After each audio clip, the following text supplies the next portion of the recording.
खबर जो आ रही है भारत के लिहाज से वो अच्छी नहीं है, क्योंकि भारत की रेटिंग गिरी है। फिच एजेंसी के मुताबिक फिच एजेंसी ने ये रेटिंग गिराई है, BBB- कर दी है। पहले भारत की रेटिंग स्थिर थी, लेकिन अब भारत की रेटिंग नेगेटिव हो गई है। मेरे सहयोगी किशोर अजवानी से बात करते हैं। किशोर, फिच एजेंसी ने भारत की रेटिंग गिराई है, इसका मतलब क्या है BBB-? देखिए, सीधी सीधी बात है, एक और झटका है अंतर्राष्ट्रीय स्तर पर किस तरह से भारत की अर्थव्यवस्था को लिया जा रहा है, उसका एक और संकेत है।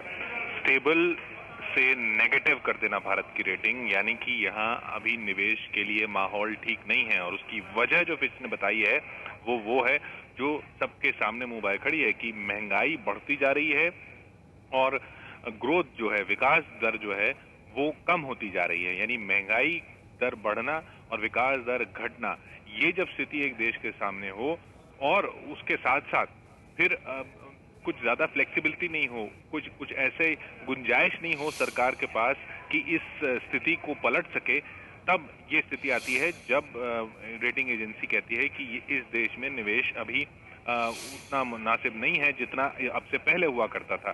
क्योंकि फिच ने साफ देखा है, फिच का कहना है कि जो सरकार का कर्ज है वो जीडीपी का 66% होने जा रहा है। उसका अनुमान है कि वो 66% होगा जीडीपी का, जबकि बीबीबी मीडियन जो BBB- से पहले BBB रेटिंग थी, यानी जो स्टेबल रेटिंग थी, उसमें अनुमान था कि 39% होना चाहिए सरकार का कर्ज।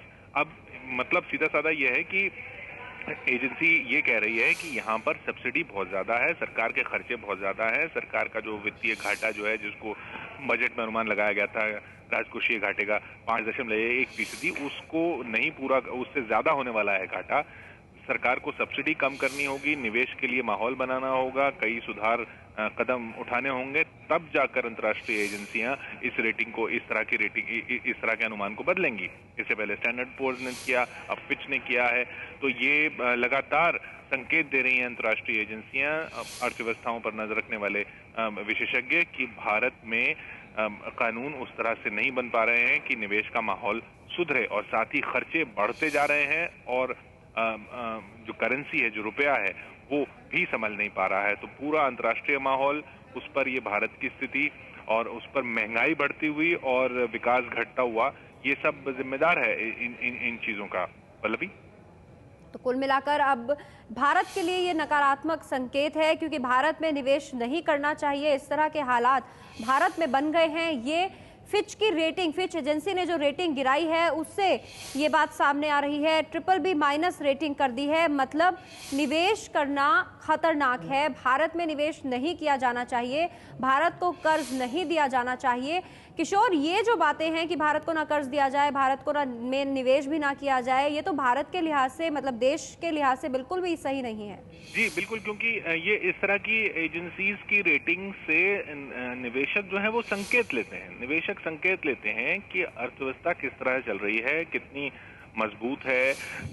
चाहे सरकार ही कहती रहे कि ये रेटिंग एजेंसीज ने सही आकलन नहीं निकाला है, या पहले रेटिंग एजेंसीज ने कई बार इस तरह के आंकड़े निकाले हैं जो सही नहीं बैठे हैं, वो सब ठीक है, वो सब इतिहास ठीक है। लेकिन निवेशकों को तो संकेत मिलते ही हैं इनसे। अब निवेशकों को जब संकेत मिलते हैं कि कोई एजेंसी स्टेबल से नेगेटिव कर रही है, तो वो दिखा रहा है कि भारतीय अर्थव्यवस्था जो है वो खतरे की तरफ बढ़ रही है। और खतरे की तरफ इसलिए बढ़ रही है, जैसा फिच कह रही है या जैसा स्टैंडर्ड एंड पोर्स ने भी इशारा किया, कि सरकार जो है वो सुधार में बहुत देरी कर रही है। टैक्स सिस्टम में सुधार होना चाहिए, सब्सिडी में सुधार होना चाहिए।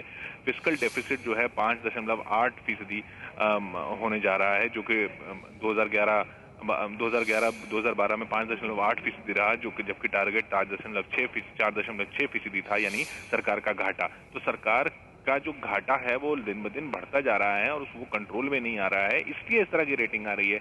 यानी कि सरकार को कुछ न कुछ कदम ऐसे जरूर उठाने पड़ेंगे कि ये निवेशकों का भरोसा फिर से हासिल किया जाए। क्योंकि अगर विदेशी निवेश नहीं आएगा तो फिर किस तरह से रुपया मजबूत होगा, और रुपया मजबूत नहीं होगा तो फिर बाकी सब जो आर्थिक कार्यक्रम सरकार को चलाने हैं वो किस तरह से सरकार चलाएगी। ये खतरे की घंटियां लगातार बज रही हैं, और ये एक और बजी है फिच द्वारा।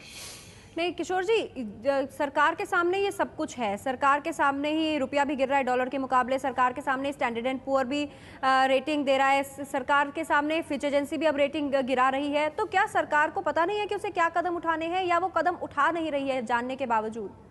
यकीनन सरकार को पता है, सबको पता है, लेकिन सरकार के पास कदम उठाने की गुंजाइश क्या है, वो और कदम किस तरह से उठाए जाएंगे? क्योंकि अब कड़े कदम उठाना यानी कि सरकार मुख्य काम क्या है? मुख्य काम इस वक्त सरकार के सामने यह है कि सरकार को घाटा अपना कम करना है, घाटा कंट्रोल में लाना है। घाटा कम कंट्रोल में लाने के लिए क्या करना होगा? खर्चे कम करने होंगे।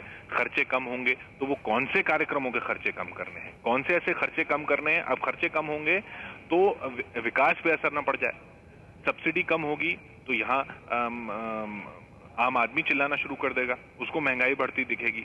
महंगाई बढ़े जा रही है, खर्चे कम नहीं हो रहे हैं, और अब ऐसे खर्चे कम करने हैं जिससे विकास पर असर न पड़े। उद्योग का विकास करना जरूरी है। उद्योग को कम ब्याज दरों पर कर्ज देना है। कम ब्याज दरों पर कर्ज देते हैं तो महंगाई बढ़ी हुई है कि ब्याज दरें कम कैसे करें? तो ये इन सब चीजों में फंसी हुई है सरकार, और इन सब चीजों से 2008 में जब निकली थी तब सरकार के पास बहुत गुंजाइश थी, क्योंकि तब आपकी बाकी वित्तीय हालत अच्छी थी। अब इस वक्त ऐसा है कि खर्चे भी बढ़े हुए हैं और खर्चे कम करने पर विकास पर असर पड़ने का खतरा है। इसलिए सरकार के सामने चुनौती कोई छोटी मोटी नहीं है। पल्लवी।